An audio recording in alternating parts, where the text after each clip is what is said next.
Calvin seemed to have held it in for a long time. He sneered and said, "Keith, I've already investigated your background. Your grades are bad and your family is poor. You've no ability at all. I heard you in a fight with a group of gangsters a few days ago. A person like you isn't worthy of being Olivia's husband. I'll give you $1 million to tell the old man that you want a divorce." The words were hurtful, and even Olivia frowned slightly. She wanted to say something, but she held back in the end. Keith just looked at Calvin calmly and said, "And what if I refuse?" "You think $1 million isn't enough?" said Sienna. She sneered and went on, "How much do you want? Name a price." Keith's expression remained indifferent. Sienna became more and more furious, and Whisper shouted, "Keith, you haven't been to college, your personality is weak, and your family is nothing.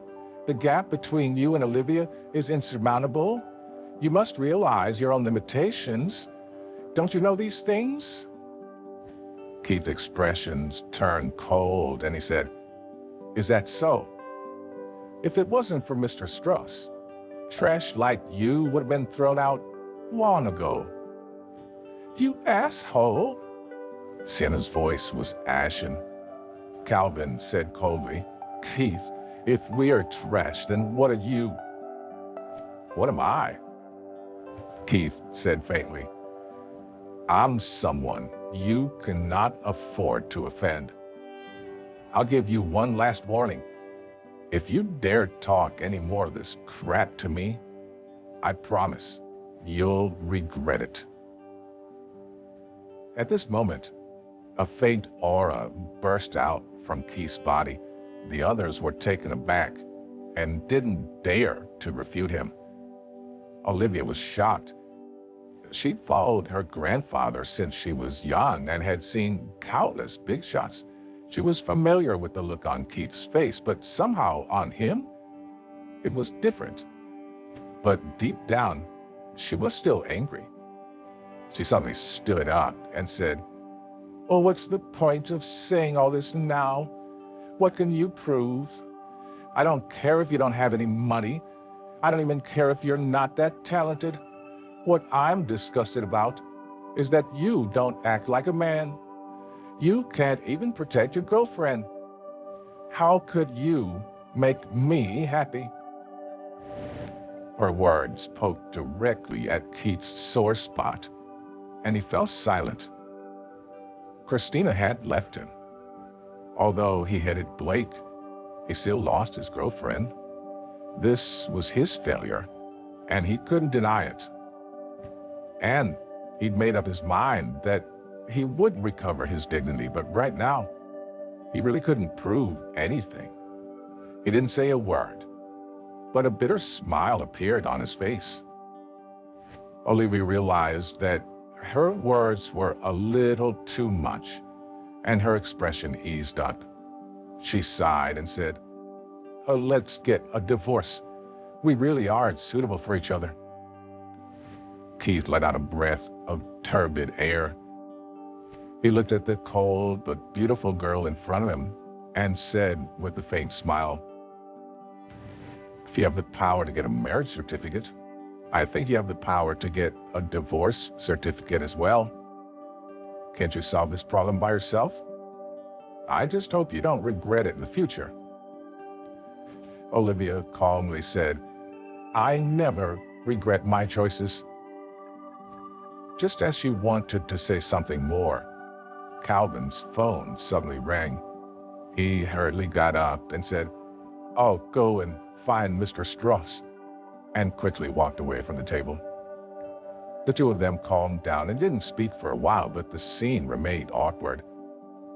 Keith was angry in his heart, but he stayed calm on the outside as he drank his coffee. His expression was indifferent, and he didn't say a word. After a while, Mr. Strauss returned with Calvin. The old man smiled and said, "Keith, I heard you single-handedly defeated 3 bank robbers.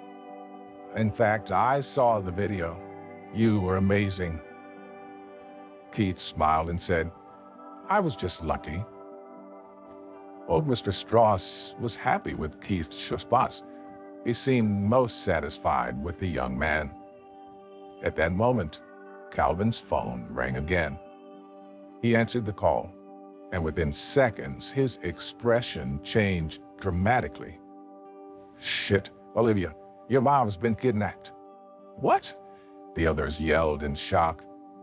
Olivia's face fell, and she grabbed her phone to call her mother. But Calvin said with a trembling voice, the kidnapper's calling from your mom's phone. Olivia's face turned pale.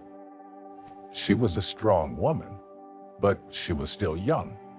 When faced with this kind of situation, she immediately panicked.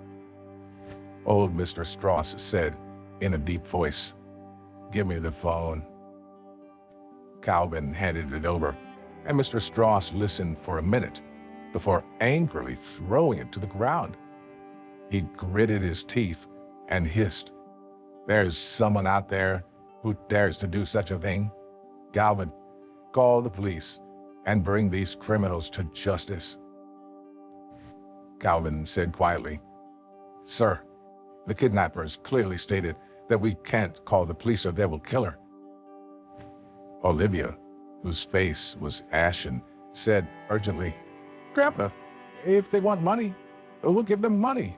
We cannot risk Mom's safety. Old Mr. Strauss was silent for a moment. He seemed to have aged dozens of years in an instant. He waved his hand and said, the kidnappers told us to stay in the restaurant. Olivia, you sort out the funds. Calvin, go and empty the restaurant, and do it discreetly. The two of them nodded and hurried away. Old Mr. Strauss sat back down and looked at Keith, then Sienna, whose face was pale and frightened, and said, the kidnappers are afraid that you'll call the police if you leave.